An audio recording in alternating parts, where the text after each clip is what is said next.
আসসালামু আলাইকুম guys, Mitchell সেটনারে কিতা কইছে তোমার তানে তোরা কইয়া যাই। কালকে হ্যারি ব্রুক ম্যাচ জিতাইছে, হে হইল কাপ্তান। আজ হয়তো ম্যাচ জিতে দিব নিউজিল্যান্ড। কাপ্তান মিচেল সেটনারে যে পারিটা খেলছে, খেলা দেখি আমরা লোয়ার মিডিল ওভারের ব্যাটসম্যানের খেলা মানে শিক্ষা দরকার।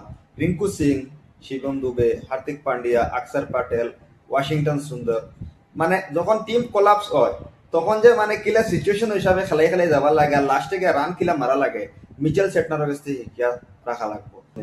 আমার হোক খানো 6 উইকেটে 90 রান আর খানো 7 উইকেটে 168 রান। খেলাটাতে এমনি সিচুয়েশন হিসাবে মারিয়া গেছে আর লাস্টে যে 4 আর 6 লাগাইছে।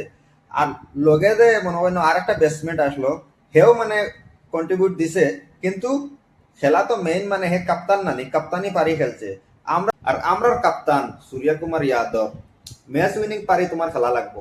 কিতালে কাপ্তানের উপরে যে তুমি লিডারের উপরে সব থেকে বেশি জিম্মেদারি থাকে। আর লিডারের জিম্মেদারি নিউজিল্যান্ডের আইস মিচেল সেটার দেখাইছে, খাইলকু হ্যারি ব্রুকে দেখাইছে। ইলা মানে কাপ্তানে যদি তুমি যদি কনফিডেন্স হিসাবে খেলাও না, খালি কনফিডেন্স মাতলেও হয় না, কনফিডেন্স হিসাবে খেলতে হয়।